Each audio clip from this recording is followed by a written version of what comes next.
Assalamualaikum warahmatullahi wabarakatuh. Perkenalkan, nama saya M. Herina Utomo dari kelas 11 Farmasi B. Tujuan dari video kali ini, saya akan memberikan informasi atau menjelaskan tentang sistem manajemen apotek dan struktur organisasi dalam apotek. Kita lanjut saja langsung ke tipe manajemen. Manajemen apotek itu manajemen farmasi yang ditetapkan di berbagai apotek, maupun yang kecil maupun yang besar dan dimanapun berada. Nah, pada tipe manajemen ini ada beberapa, yaitu manajemen keuangan, manajemen pembelian, manajemen penjualan, manajemen persediaan barang pun juga ada, manajemen pemasaran sendiri, dan ada manajemen khusus. Pada manajemen pembelian itu memiliki sistem FIFO dan FIFO, tetapi pada apotek kebanyakan memakai sistem pada FIFO. Nah, yang kedua ada internal bisnis. Internal bisnis itu meliputi manajemen stok, manajemen SDM atau sumber daya manusia, dan manajemen finansial. Selanjutnya ada layanan konsumen. Layanan konsumen dan pemeliharaan jaringan itu meliputi pemeliharaan basis data konsumen. Jadi pada pasien yang membeli itu yang mengatur tentang apa yang dibuat, maksudnya apa yang dibeli pada pasien, apa yang alamatnya bagaimana, itu diatur dengan pemeliharaan basis data konsumen. Selanjutnya ada pemeliharaan jaringan. Nah, pada administrasi itu meliputi administrasi pembukuan, administrasi penjualan, administrasi pergudangan, administrasi pembelian, dan administrasi kepegawaian. Selanjutnya ada kewajiban apotek. Apotek tidak hanya memiliki wewenang dan kewajiban saja. Kewajiban apotek itu adalah pajak. Membayar pajak itu merupakan kewajiban bagi setiap warga negara. Dan ada juga pajak penghasilan atas gaji, pokoknya itu, dan keuntungan yang lainnya. Selanjutnya yang kelima ada pengelolaan apotek. Dalam pengelolaan apotek itu dilakukan oleh seorang apotek pengelola apotek dalam rangka tugas dan fungsi apotek. Meliputi ada perencanaan, pengorganisasian, pelaksanaan, pengawasan, dan penilaian. Menurut Permenkes RI nomor 26 per Permenkes per 1/1981, pengelolaan apotek itu meliputi 5 bidang, yaitu bidang pelayanan farmasi, bidang material, bidang administrasi dan keuangan, bidang ketenagaan, dan bidang lainnya. Bidang lainnya itu termasuk tugas dan fungsi pengelolaan dan penataan bangunan dan ruang. Selanjutnya ada yang keenam, ada pelayanan apotek. Apotek itu memiliki pelayanan. Yang pertama, apotek itu wajib melayani resep dokter, dokter gigi, dan dokter hewan.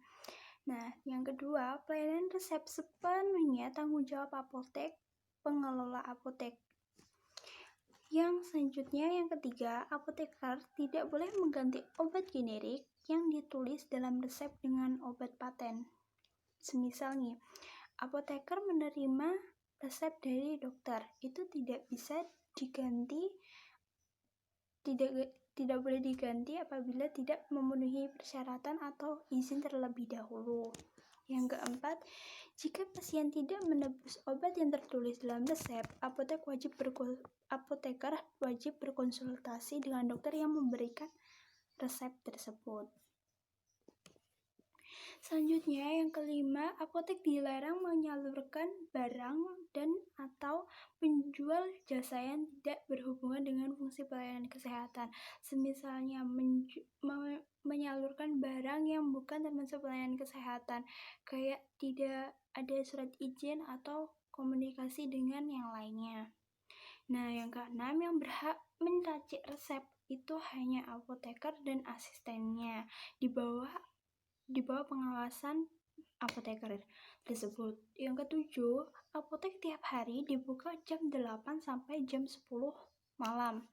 Yang kedelapan, apotek dapat ditutup hanya saja dalam hari libur atau perayaan agama atau dalam persetujuan Kakanwil, Depkes, atau Kadinkes. Nah, selanjutnya, dalam penggolongan obat menurut Undang-Undang itu ada 5. Yang pertama obat bebas terbatas, obat keras, obat narkotika, dan obat psikotropika. Selanjutnya kita akan membahas tentang organisasi.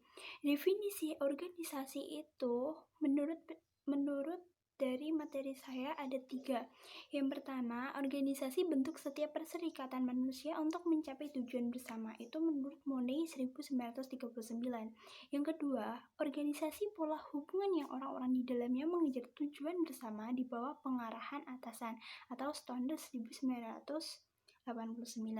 Selanjutnya, organisasi kesatuan sosial yang dikoordinasikan secara sadar dengan sebuah batasan yang relatif dapat didefinisikan dan bekerja atas dasar yang relatif terus-menerus untuk mencapai tujuan bersama. Hal itu termasuk pendapat dari Robbins 2002.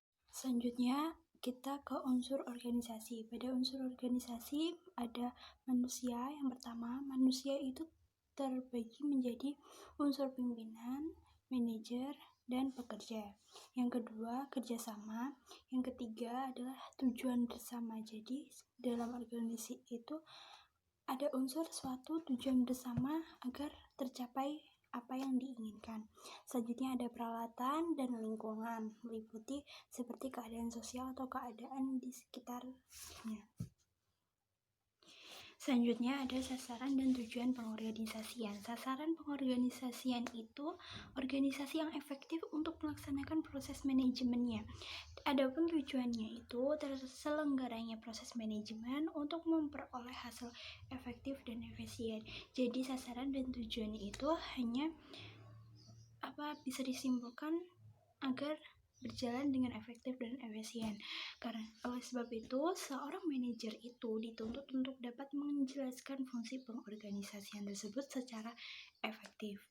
Namun fungsinya pun ada beberapa. Antara lain mengatur kerja dan kerjasama secara efektif, mencegah dan mengurangi kelambatan kerja, mencegah dan mengurangi kesimpang siuran kerja, mencegah dan mengurangi kesulitan kerja, membuat pedoman atau standar kerja. Nah, keuntungan organisasian itu sebenarnya menjelaskan tugas yang harus dilaksanakan oleh setiap anggota organisasi tersebut dengan hubungan kerja akan jelas terlihat. Dan supaya apa tujuan dari organisasi tersebut itu jelas, apa sih tujuannya, apa sih visi misinya tersebut secara efektif dan efisien sesuai dengan sasaran dan tujuan organisasi yang saya jelaskan tadi.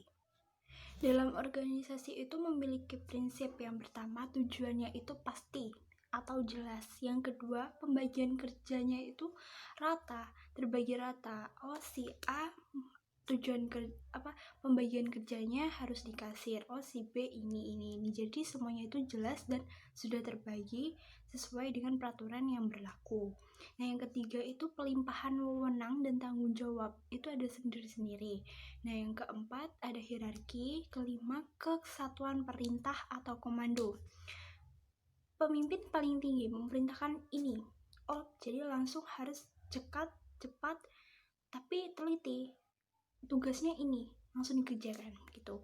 Yang keenam ada pertanggungjawaban tentang tugas yang diberikan tersebut. Nah, cara pengorganisasian pun ada sendiri. Yang pertama, mengetahui tujuan yang ingin tercapai. Apa sih tujuan yang ingin dicapai itu apa? Yang kedua, membagi pekerjaan yang akan dilaksanakan dalam kegiatan yang lebih kecil. Yang ketiga, mengelompokkan kegiatan-kegiatan biar efektif. Ada deadline atau ada schedule-nya sendiri. Yang keempat, menetapkan tugas secara jelas. Jadi tetapkan tugas ini, tapi harus jelas apa tugasnya.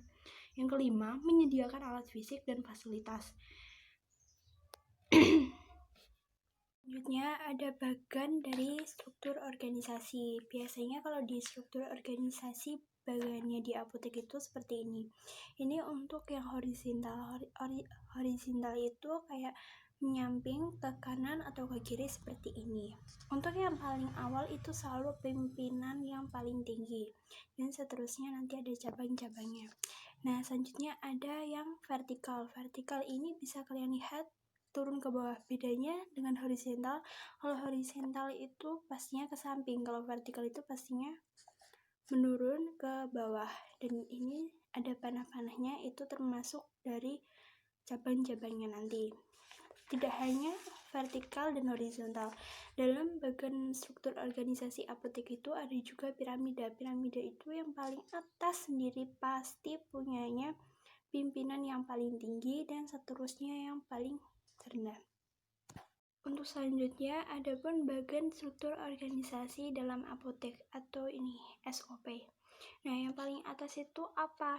Nanti bawahnya itu ada direktur, bawahnya lagi ada A, itu askep. Nah, sebenarnya ini tuh ada garis ke samping, di bawahnya apa? Itu nanti ada TU dan ada kasir kasir besar. Nah, untuk yang aku tulis KR itu maksudnya adalah kepala regu 1 dan kepala regu 2. Saya tulis sama dengan seperti ini karena itu sama seperti KR yang pertama.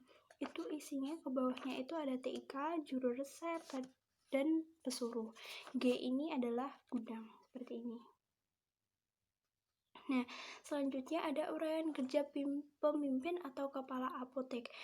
Uraian kerja pemimpin atau kepala apotek itu semuanya memiliki tugas dan kewajiban, wewenang, pertanggungjawaban, semuanya ada. Tidak hanya kepala apotek yang memiliki tugas dan kewajiban, tanggung jawab dan wewenang. TTK itu juga memiliki tugas dan kewajiban, tanggung jawab dan wewenang. TTK itu termasuk uraian kerja tenaga teknis kefarmasian. Nah, tugas dan kewajibannya itu mengerjakan pekerjaan yang sesuai dengan profesinya dan peraturan yang berlaku sesuai dengan peraturan tersebut. Tanggung jawabnya apa? Tanggung jawabnya itu kepada askep sesuai dengan tugas yang diserahkan oleh askep kepadanya. Jadi kalau askep mau memerintahkan atau menugaskan si TTK ini untuk melayani resep obat, jadi ya tugasnya harus dilaksanakan dengan efisien, efektif, dan teliti. Wewenangnya apa? Melaksanakan pelayanan kefarmasian sesuai dengan petunjuk dan instruksi yang diberikan kepada asisten kepala atau pemimpin apotek. Jadi seperti itu.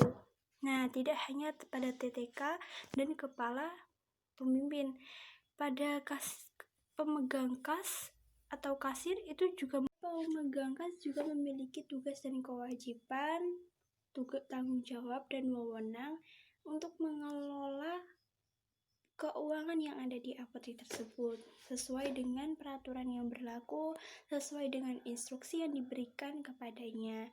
Jadi harus sesuai dengan ditugaskan ini, jadi harus dilaksanakan dengan baik, dengan tertib. Jadi sesuai dengan apa yang sudah ditugaskan. Selain itu, ada pun uraian kerja dengan kepala tata usaha. Apa saja uraian tersebut? Uraiannya sama seperti yang saya jelaskan tadi. Ada tanggung jawab, ada tugas dan kewajiban, ada pula juga wewenangnya. Kalau untuk tugas dan kewajiban seperti halnya membuat laporan harian, pencatatan penjualan kredit, pencatatan pembelian, pencatatan hasil penjualan, apa yang dijual itu yang termasuk tugasnya dari kepala tata usaha. Selanjutnya ada tanggung jawab. Tanggung jawabnya apa? Bertanggung jawab kepada pemimpin apotek. Kalau wewenangnya untuk melaksanakan kegiatan. Untuk materi yang selanjutnya kita akan membahas tentang penampilan diri. Penampilan diri itu apa? Penampilan diri itu citra diri yang terpapar dari diri seseorang dan sarana komunikasi. Dalam berpenampilan diri itu akan menjadikan cerminan untuk orang lain, menyimpulkan bagaimana sikap kita, bagaimana cara berpenampilan kita, bagaimana sifat kita, watak kita itu bisa saja dilihat dari penampilan kita sendiri. Apa pengertian dari penampilan diri yang menarik itu? Enak dipandang, menarik dipandang mata orang lain. Kesempurnaan penampilan dalam warna, semisal kita memakai warna yang kontras, itu termasuk menjadi penampilan menarik yang dilihat oleh orang lain. Selanjutnya ada proporsi tubuh yang simetris dan menimbulkan kesan menarik. Oh, orang ini ternyata baik. Oh, orang ini ramah sekali, rapi, cara berpakaiannya seperti itu. Adapun penerapan penampilan diri itu bisa kita lihat dalam pembawaannya, bagaimana kita membawa diri kita secara berpakaian seperti itu. Dan yang kedua, ekspresi wajah kita senyum atau kita memberikan aura negatif, oh kita marah kita perlihatkan, itu tidak boleh. Karena apa? Itu menjadi acuan, oh orang ini suka pemarah, oh orang ini gini. Jadi kita harus membedakan mana porsinya pada orang lain dan saat ketika kita berada di rumah, berada di tempat umum, atau pada saat kita sendiri. Yang ketiga itu cara kita berbicara, gaya bahasanya, bagaimana cara berbicaranya, bagaimana, tidak hanya secara lisan, secara tertulis pun orang lain bisa menangkap, oh watak ini seperti ini gitu. Adapun faktor-faktor penentu yang melakukan penampilan diri yang baik sehingga mengharumkan pelanggan, seperti keterampilan dalam menyelaraskan busana, itu juga keluasan dalam berkata, menjaga sikap, menjaga kesehatan atau higienis kebersihan. Itu manfaatnya apa? Menunjukkan kepribadian yang positif, oh kita seperti ini loh. Yang kedua, menumbuhkan rasa percaya diri. Kita harus percaya diri untuk menarik pelanggan atau pasien yang membeli obat atau konsultasi kepada kita, jadi tidak canggung, membuat senang orang lain melihatnya seperti itu.